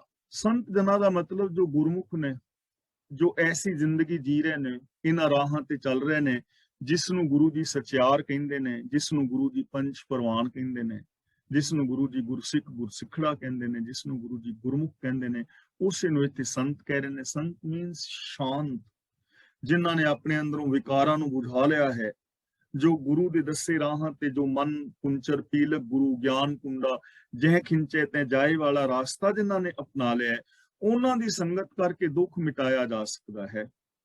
ਜੇ ਐਸੇ ਲੋਕਾਂ ਦੀ ਸੰਗਤ ਕਰੀਏ, ਐਸੇ ਲੋਕਾਂ ਦੇ ਨਾਲ ਮਿਲ ਕੇ ਚੱਲੀਏ ਜਿਹੜੇ ਹੈ ਗੁਰਮਤ ਦੇ ਰਾਸਤੇ ਤੇ ਚੱਲ ਰਹੇ ਨੇ, ਉਸ ਰਾਸਤੇ ਤੇ ਜੇ ਚੱਲੀਏ ਤਾਂ ਦੁੱਖ ਮਿਟਾ ਸਕੀਦਾ ਹੈ, ਸਾਰੇ ਦੁੱਖ ਮਿਟ ਸਕਦੇ ਨੇ। ਨਾਨਕ ਭਏ ਅਚਿੰਤ ਹਰ ਤਨ ਨਿਹ ਚਲਾਇਆ। ਨਿਹ ਚਲਾਇਆ ਦਾ ਮਤਲਬ ਜੋ ਨਿਹਚਲ ਹੈ, ਸਦਾ ਕਾਇਮ ਹੈ, ਐਸਾ ਧਨ ਜੋ ਸਦਾ ਕਾਇਮ ਹੈ, ਜਿਨਨੇ ਕਦੇ ਖਤਮ ਨਹੀਂ ਹੋਣਾ। ਅਚਿੰਤ ਦਾ ਮਤਲਬ ਬੇਫਿਕਰ, ਚਿੰਤਾ ਤੋਂ ਰਹਿਤ। ਗੁਰੂ ਜੀ ਕਹਿੰਦੇ ਨੇ, ਹੇ ਨਾਨਕ, ਕਦੇ ਨਾ ਨਾਸ ਹੋਣ ਵਾਲਾ ਨਾਮ ਧਨ ਖੱਟ ਕੇ ਬੇਫਿਕਰ ਹੋ ਜਾਈਦਾ। ਨਾਨਕ ਭੈ ਅਚਿੰਤ ਹਰ ਤਨ ਨਿਹ ਚਲਾਇਆ।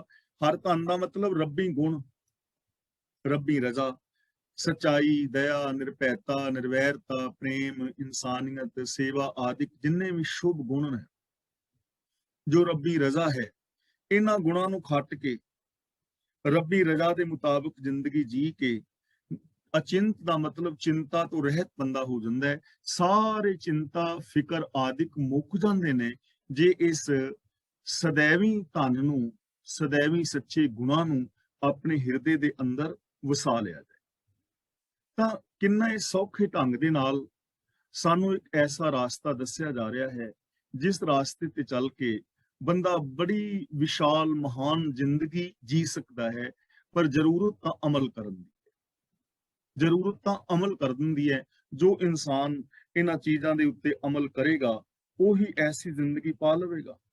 ਤਾਂ ਇਸ ਲਈ ਜੇ ਅਸੀਂ ਚਾਹੁੰਦੇ ਹਾਂ ਕਿ ਸਾਡੇ ਜੀਵਨ ਦੇ ਅੰਦਰ ਐਸੇ ਸ਼ੁਭ ਗੁਣ ਆਉਣ, ਸਾਡੇ ਜੀਵਨ ਦੇ ਅੰਦਰ ਖੁਸ਼ੀਆਂ, ਖੇੜੇ, ਪ੍ਰਸੰਨਤਾ ਆਉਣ, ਤਾਂ ਸਾਨੂੰ ਚਾਹੀਦਾ ਹੈ ਕਿ ਅਸੀਂ ਰੱਬੀ ਰਜ਼ਾ ਦੇ ਅੰਦਰ ਜੀਵਨ ਗੁਜ਼ਾਰ ਕੇ ਆਪਣੇ ਜੀਵਨ ਨੂੰ ਸਫਲ ਔਰ ਸੁਚੱਜਾ ਕਰਨ ਦਾ ਯਤਨ ਕਰੀਏ। ਹੋਈਆਂ ਭੁੱਲਾਂ ਦੀ ਖਿਮਾ ਜੀ।